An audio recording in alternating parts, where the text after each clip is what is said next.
Aguascalientes, tierra de huertas que dio origen a esta villa, en la que no solo se propiciaron frutos para el sustento de sus habitantes, pues estos jardines nutricios se fueron transformando en frutos artísticos y culturales. La urbe triste, odalisca indolente reclinada en el valle, en el pensil de sus huertas, fue el remanso de ensueño que generó este jardín de ideas. El lenguaje es un maravilloso regalo que se nos ha dado para comunicarnos con nuestro alrededor. Al estudiar la lingüística, por ejemplo, de la literatura, de la música o de la misma habla, obtenemos herramientas para comunicar ideas que rompen fronteras. La lingüística es la ciencia que estudia el origen, el orden, la evolución y la estructura de la lengua humana. También las variantes y condiciones que permiten el proceso de diálogo entre individuos. Como toda ciencia, tiene su propia teoría, método de estudio y de análisis. También es pluridisciplinaria y con una gran riqueza epistemológica a la hora de llevar a cabo el proceso del lenguaje. En 1994, el maestro Felipe San José González emprendió junto con un grupo de alumnos de la licenciatura en Letras Hispánicas un primer estudio en torno al habla culta en Aguascalientes. Este estudio era encomendado por el Centro de Lingüística Hispánica del Instituto de Investigaciones Filológicas de la UNAM. El estudio no se pudo completar, dado que un parámetro para aceptar el habla culta era que el hablante fuera un profesionista, hijo de otro profesionista, nacidos ambos en la entidad, parámetro que no se cumplía en esa época. Bienvenidos a su programa El Florido Pensil, un espacio donde el arte y la cultura se dan la mano desde la universidad. El día de hoy tenemos como invitada a la doctora Blanca Sanz Martín. Ella es licenciada en Lengua y Literatura Españolas por la UNAM, realizó una maestría en Lingüística y también por parte de nuestra máxima casa de estudios, la UNAM, es doctora en Lingüística. Ella nos va a hablar sobre qué es la lingüística, qué hace un lingüista y qué vínculos hay al respecto, sobre todo en su ejercicio desde el Centro de las Artes y la Cultura. Doctora Blanca, hemos visto que su ejercicio ha sido muy amplio, ya tiene algunos años aquí en la universidad ejerciendo tanto la docencia como la investigación. ¿Qué nos puede decir respecto a dedicarse a la lingüística? ¿Por qué uno estudiar lingüística y qué estaría haciendo un lingüista? Pues un lingüista estudia sistemáticamente la lengua y bueno, tiene dos vertientes, la lingüística teórica y la lingüística aplicada. La lingüística teórica es describir la lengua como un objeto de estudio en sí mismo y la lingüística aplicada ya son, como su nombre lo dice, las aplicaciones prácticas que pueden tener todos estos estudios teóricos. Por ejemplo, en lingüística computacional, todo lo que tiene que ver con reconocimiento de voz sería lingüística aplicada. Los procesadores de texto, por ejemplo, ahora que buscamos cosas a través de Google, ¿no? Y con el reconocimiento de voz se puede hacer la búsqueda, eso es lingüística computacional. El que la computadora reconozca la voz y las instrucciones. En terapia del lenguaje también tienen una aplicación, en lingüística forense, en enseñanza de lenguas, en fin, la lingüística tiene muchísimas aplicaciones. Es muy amplio entonces el desarrollo de la lingüística en la actualidad.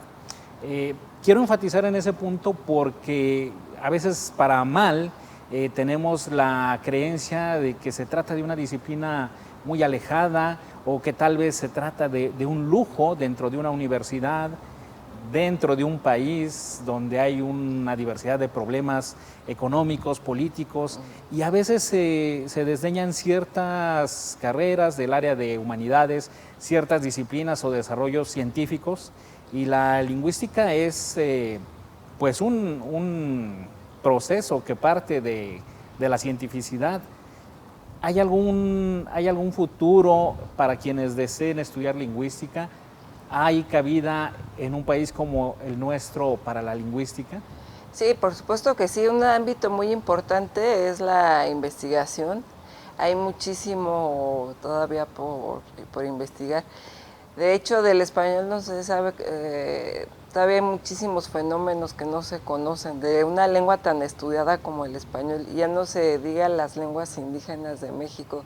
Hay lenguas que ni siquiera están descritas, que ni siquiera tienen una descripción gramatical, o que ni siquiera tienen un vocabulario, una descripción del vocabulario básico de esa lengua. Entonces es un problema social. Simplemente cómo traducir la Constitución a esas lenguas, ¿no? La Constitución Política de los Estados Unidos Mexicanos, o cómo comunicarles a esos pueblos la contingencia sanitaria.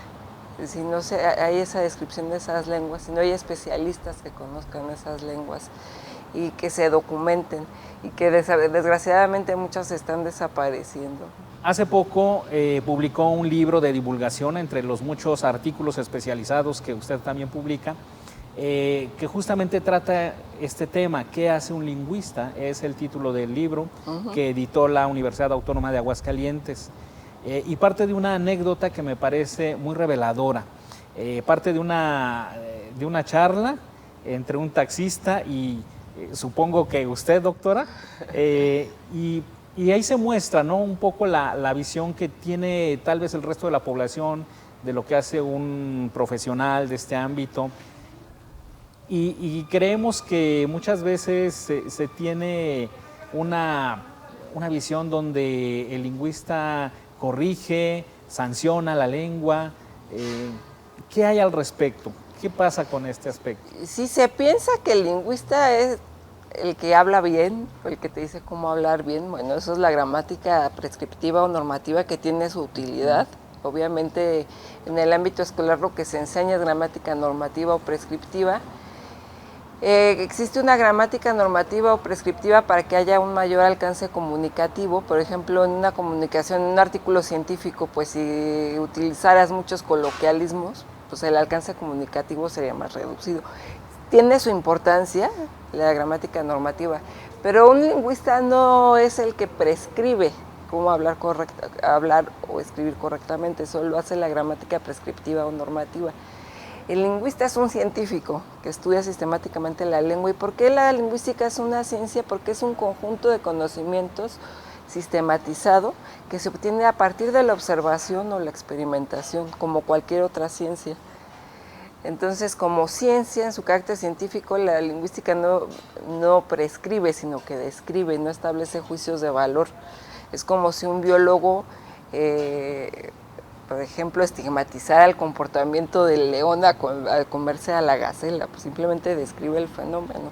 Igual el lingüista describe cómo funcionan las lenguas, los diferentes comportamientos lingüísticos de los diferentes sistemas de comunicación existentes.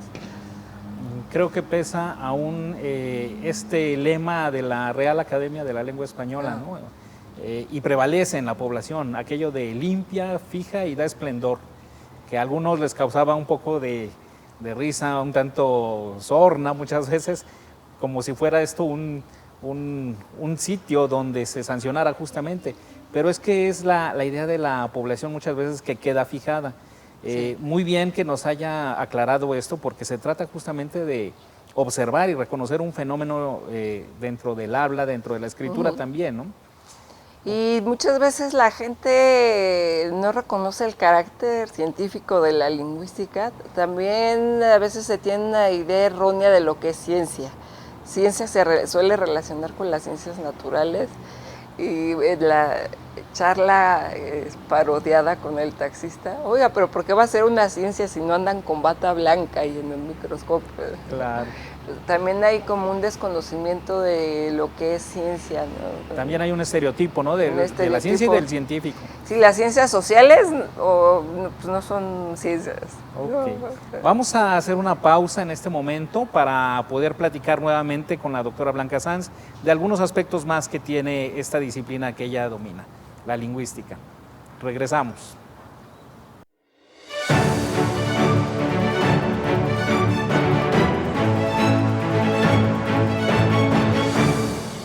Bueno, los cambios o las transformaciones que está teniendo nuestra lengua actualmente en un ámbito de la globalización son muy variados.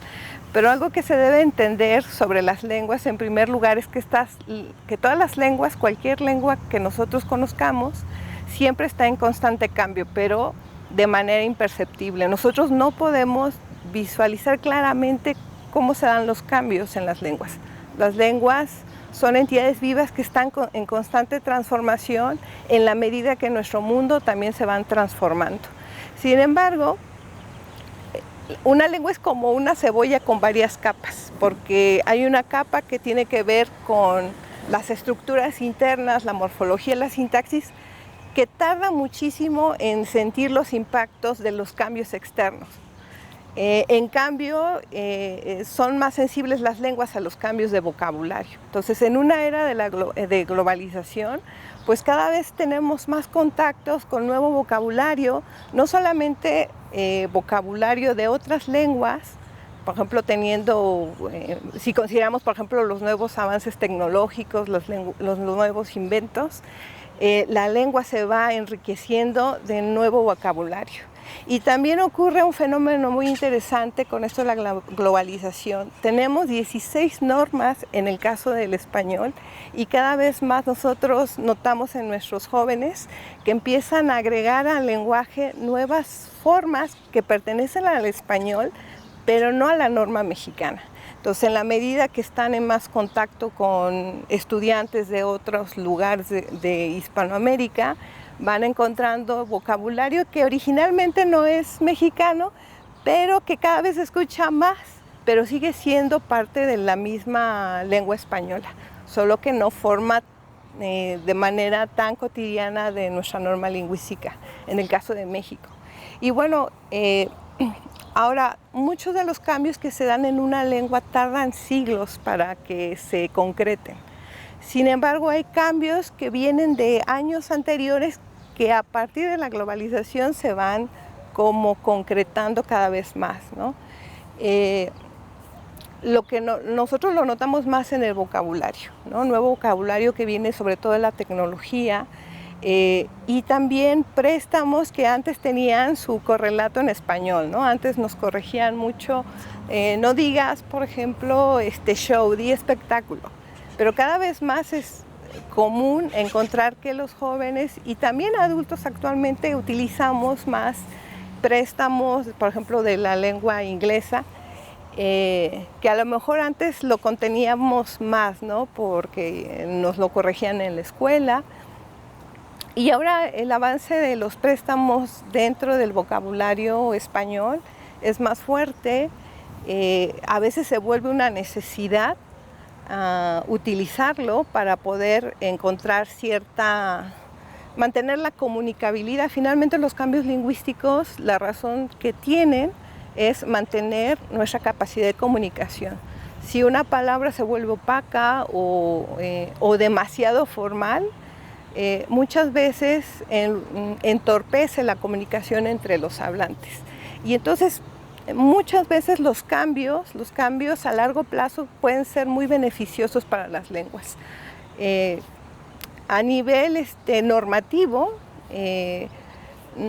sabemos que tanto lingüistas como los hablantes en general nos tenemos que acotar a ciertas reglas normativas, sobre todo para poder mantener una comunicación fluida, sobre todo en la parte escrita. No tanto se nota en lo oral. En lo oral suele notarse mucho, sobre todo en vocabulario. Y bueno, entendemos que todo cambio en la lengua siempre va a ser positivo para los hablantes.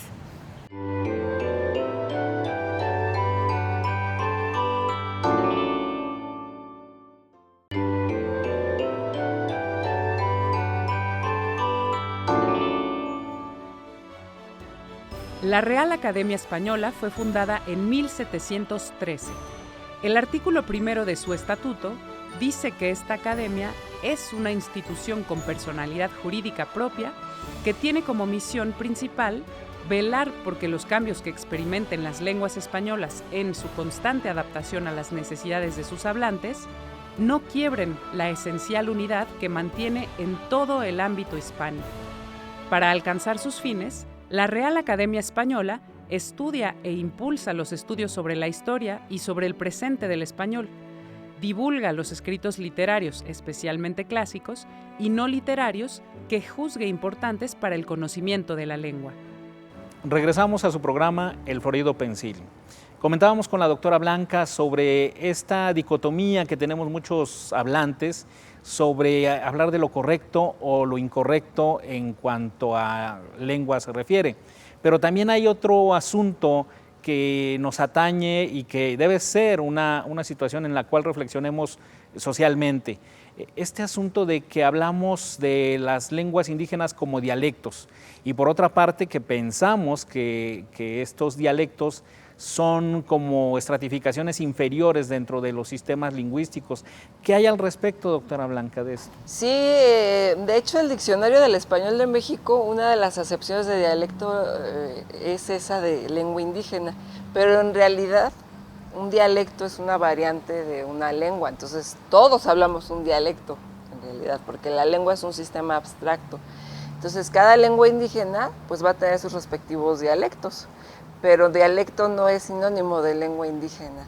Y también es un tanto despectiva la palabra, porque dialecto en el sentido de como lengua inferior también tiene esa connotación despectiva. Y también se tiene esa falsa creencia de que las lenguas indígenas son inferiores al español o que hay lenguas superiores e inferiores, ¿no? Hay lenguas de pueblos civilizados y de pueblos salvajes, hay esa idea muy extendida entre la gente, como ese binomio entre civilización y barbarie que se refleja lingüísticamente. Sí, muchas veces se debe probablemente a cuestiones sociales, ¿no?, que se trasladan hacia el ámbito lingüístico, pero la sutileza, la complejidad que tiene una lengua, sea europea, africana, indígena, de América, es similar, ¿podríamos decir eso? Pues sí, todos son sistemas complejos de comunicación. Lo que pasa es que son muy distintas, se comportan de manera muy distinta. Pero el que se comporten de manera distinta no quiere decir que sea superior o inferior. La lengua simplemente son sistemas distintos de comunicación que tienen procedimientos gramaticales distintos, pero todas logran la finalidad comunicativa del hablante. Por supuesto. En un país como el nuestro, donde domina el español, sin embargo, hay varias lenguas indígenas, ¿no? ¿Cuál es la situación social, pero también política que guardan estas lenguas indígenas? Pues también están desapareciendo, también yo creo que en parte por el estigma. Ahora ya hay más políticas públicas para evitar esta situación, pero durante mucho tiempo se desatendió. Por ejemplo, ahora ya contamos con el Instituto Nacional de Lenguas Indígenas, que es una labor muy importante, pero sí hubo una época como que se desatendieron y no se le tomó importancia. ¿Cuántas lenguas indígenas tiene México? Pues son 68 grupos lingüísticos con 364 variantes. ¿Alguna vez algún profesor que usted misma invitó aquí en la universidad nos comentaba sobre una de estas lenguas indígenas donde nos quedaban solo 2 hablantes, ¿no? Esto es terrible porque se está desapareciendo muy rápidamente, y hablar de una lengua que solo tiene 2 hablantes, pues ¿cómo podría ampliarse, cómo podría preservarse esta lengua, ¿no? Pues para eso sirve el trabajo de los lingüistas. También afortunadamente cada vez hay más hablantes de lenguas indígenas que estudian lingüística. Eso ayuda muchísimo para hacer esa descripción y preservar la lengua, porque además el que se pierde una lengua también es como perder una visión del mundo. Por supuesto. Incluso este investigador nos comentaba, ¿no?, que había una situación muy particular con estos 2 hablantes indígenas. ¿Cuál era, doctora? Que no se hablaban, estaban peleados. Entonces, pues esa lengua ya no se hablaba porque y en consecuencia se rompe esa continuidad de la lengua, ¿no? Entonces, esto significa que gran parte de la lengua española, hablando ahora del español, pues tiene que ver con esta renovación que se da día a día en el habla cotidiana, ¿no? Así es. Bueno, y además de lo que nos comenta en su texto de qué hace un lingüista, ¿Qué hace particularmente la doctora Blanca Sanz actualmente en la Universidad Autónoma de Aguascalientes? Bueno, tengo un proyecto de investigación que se llama Documentos para la Historia Filológica de Aguascalientes durante el Virreinato, cuyo objetivo es rescatar cómo hablaba la gente durante el Virreinato. Este proyecto no se rescata a través de textos literarios porque la literatura pues está alejada de la oralidad, entonces he tenido que buscar documentos lo más cercano posible a la oralidad, y eso más bien es a través de trabajo de archivo histórico, por ejemplo, denuncias, declaraciones de la gente, cartas privadas, ese tipo de textos que si bien no son propiamente orales, pero sí son más cercanos a la lengua oral y sí nos pueden dar como un indicio más claro de la oralidad durante la época colonial en Aguascalientes. Si bien son escritos, estos reflejan un poco más esta manera en que se verbalizaba. Sí. ¿Sí? Tal como lo hacen ahora, por ejemplo, en un chat, en alguna... Sí, por ejemplo, está el escribano. Hay, por ejemplo, ahora recuerdo un texto de un asesinato y va una persona a declarar cómo fue lo que él vio, un testigo. Entonces está el escribano tomando la declaración. Entonces yo vi que traía un cuchillo y que lo apuñaló, ¿no? Entonces, si bien está un poco ahí la voz del escribano también, pero también rescata mucho lo que dice el declarante. Entonces, en ese sentido, tiene muchos rasgos de oralidad. Un poco ahora como cuando vas al Ministerio Público y te toman la declaración. Sí, muy bien. Pues muy interesante lo que nos está comentando. Pues vemos que hay muchas aplicaciones muy prácticas, ligadas tanto a la cuestión legal, a la cuestión del desarrollo de la ciencia y pues no se diga a la docencia. Muchas gracias, doctora Blanca. Gracias. Y, pues, doctora, muchas gracias por acompañarnos.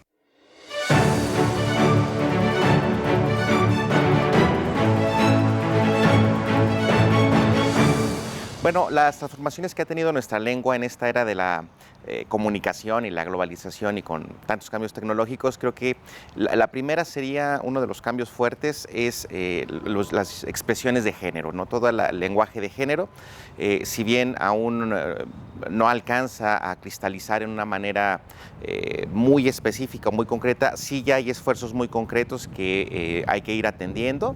Es uno de los cambios que estamos notando de manera más clara, más nítida. Insisto, falta ver algunas formalizaciones, algunas cuestiones por esclarecer, puntualizar. Y por otro lado, un fenómeno muy curioso que si bien inicia en un mecanismo orientado hacia el sentido del humor, que son ciertos fenómenos con faltas de ortografía, lo que hablan ahí como hamburguesa, ciertos fenómenos que suceden y que uno pensaría que son momentáneos, como este perrito Chems, y que inaugura también toda una tendencia a escribir de manera humorística, de manera sarcástica, pero que de una u otra manera están incidiendo en los sistemas de escritura en particular, ¿no? Entonces, incluso yo diría que hay toda una ortografía detrás de los mecanismos para escribir con faltas de ortografía, que si bien esto parece una paradoja, dentro de las comunidades o de los grupos sociales, mejor dicho, más jóvenes,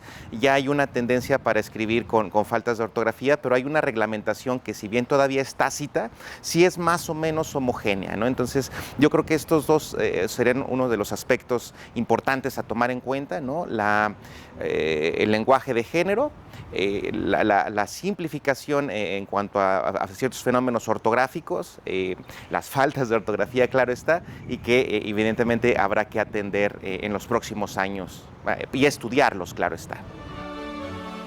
A partir del 2001, la 22ª edición del Diccionario de la Real Academia de la Lengua Española ha incluido 28,000 nuevos americanismos, entre artículos, acepciones y marcas, lo que constituye un verdadero diccionario panhispánico donde México encabeza la lista con palabras como caifán, canijo, gacho, híjole, padrísimo y expresiones como a toda madre. En 1916 se publica por vez primera el Curso General de Lingüística de Ferdinand de Saussure. Es la primera vez que se sistematiza el estudio de la lengua a partir del conjunto de estructuras y procesos que se llevan a cabo. Ya se habían hecho otros esfuerzos en la antigüedad para estructurar la lengua.